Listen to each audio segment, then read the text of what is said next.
नमस्कार, आप देख रहे यूपी तक और आपके साथ मैं हूं सुषमा। कल्याण सिंह नहीं रहे, लेकिन सशक्त प्रशासक के तौर पर वो हमेशा याद किए जाएंगे। उनके लिए ये कुछ फैसले हमेशा याद किए जाएंगे। तो आज वो फैसले कौन से रहे जो हमेशा के लिए कल्याण सिंह के नाम के साथ जुड़े रहेंगे, उसके बारे में आपको बताएंगे। अपनी दोनों ही सरकारों के दौरान कल्याण सिंह ने कुछ ऐसे फैसले लिए जिसमें विवाद भी रहा, तो उस पर खूब चर्चा भी रही, तो कई फैसले नजीर भी बन गए। तो चलिए आपको बताते हैं कुछ ऐसे ही फैसलों के बारे में जिसने बना दिया कल्याण सिंह को सशक्त प्रशासक। पहली बार जब मुख्यमंत्री बने थे कल्याण सिंह, तो एक बड़ा फैसला उन्होंने लिया था नकल अध्यादेश का।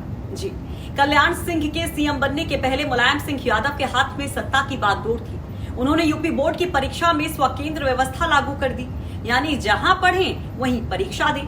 इसने यूपी में नकल का पूरा उद्योग खड़ा कर दिया और पैदा हुई नकल माफियाओं की नई प्रजाति। कल्याण सिंह ने सीएम बनने के बाद नकल रोकने के लिए सख्त कानून बना दिया और इसके लिए कल्याण हमेशा याद किए जाएंगे।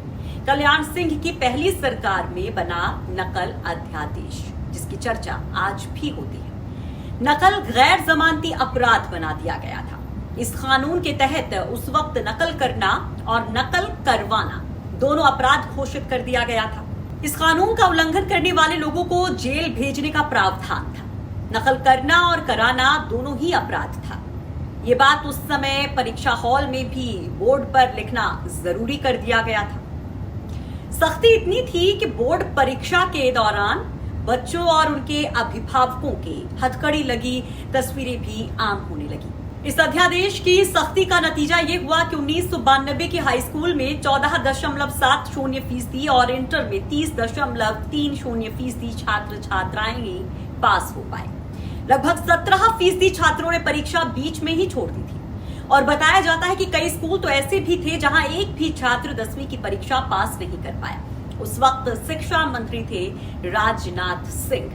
राजनाथ सिंह जब कल्याण सिंह के अंतिम दर्शन के लिए पहुंचे और उनसे सवाल किया गया कि कल्याण सिंह को जब भी आप याद करेंगे तो आपके जहन में सबसे पहली बात कौन सी होगी, तो उन्होंने इसी नकल अध्यादेश का जिक्र किया। जरा सुनिए कि राजनाथ सिंह क्या कहते हैं। एक तो मुझे याद है कि जब वो मुख्यमंत्री थे तो उनके मंत्रिमंडल में मैं शिक्षा मंत्री था और उस समय नकल विरोधी कानून का प्रस्ताव जब मैं लेकर गया था, थोड़ी बहुत उसमें डिफरेंस ऑफ ओपिनियन थी, मतभिन्नता थी कैबिनेट में, तो एक बार वो पारित नहीं हो पाया।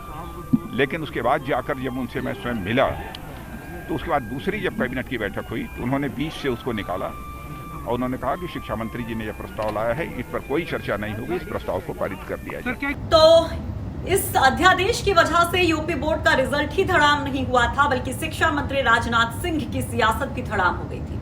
1993 के विधानसभा चुनाव में समाजवादी पार्टी के नेता मुलायम सिंह यादव ने इस अध्यादेश का विरोध करते हुए इसे राजनीतिक मुद्दा बनाया था। उस चुनाव में कल्याण सिंह सरकार में शिक्षा मंत्री रहे राजनाथ सिंह को हारना पड़ा। तो 1993 में मुलायम सिंह यादव ने बीएसपी के साथ मिलकर गठबंधन की सरकार बनाई और प्रदेश में लागू नकल अध्यादेश को रद्द कर दिया। हालांकि 1997 में जब कल्याण सिंह दोबारा सरकार में लौटे तो सख्ती तो जारी रही, लेकिन कानून के बहुत से अतिवादी पहलुओं को निकाल दिया गया। चलिए अब कल्याण का दूसरा बड़ा फैसला आपको बताते हैं, जिसका जिक्र 2017 के चुनाव में बीजेपी बार बार करती रही। गुंडों पर नकेल कसना और एसटीएफ का गठन। जी, संगठित अपराध और माफियाओं की कमर तोड़ने की शुरुआत कल्याण सिंह ने ही की थी। उनके 1.5 साल के पहले कार्यकाल में कहा गया कि 1200 से ज्यादा अपराधी जेल भेजे गए। 1998 में कुख्यात अपराधी श्री प्रकाश शुक्ला का आतंक खत्म करने के लिए यूपी पुलिस में स्पेशल टास्क फोर्स यानी कि एसटीएफ का गठन हुआ। इसके बाद प्रदेश में गुंडों और माफियाओं के एनकाउंटर का ऐसा दौर चला कि कई गिरोह साफ हो गए। कल्याण की खींची ये लकीर आज भी अपराधियों को मिटाने के काम आ रही है। और जैसा कि हमने आपको बताया कि 2017 के विधानसभा चुनाव के दौरान बीजेपी का शीर्ष नेतृत्व कानून व्यवस्था के इस कल्याण मॉडल की याद जनता को दिला रहा था। वहीं तीसरा अहम फैसला रहा किसानों के लिए। कल्याणकारी हो गए किसान। इस फैसले के जरिए जोत बही से जुड़ा ये फैसला था और पहले किस तरह से आपको पता था कि खेती की जमीन का कोई सहज दस्तावेज किसानों के पास नहीं होता था। हर बार जब भी जरूरत पड़ती थी इन कागज की तो तहसील से ये कागज निकलवाने पड़ते थे और बैंक के पासबुक की तरह किसान जोत बही तैयार करने की योजना कल्याण सिंह ने लागू कर इस समस्या से भी छुटकारा दिलवाया। इसमें किसान का नाम, पता, तस्वीर, उसके कृषि भूमि का विवरण होता था और ऐसे में किसानों की तहसील तक की अनावश्यक भाग दौड़ बंद हो गई।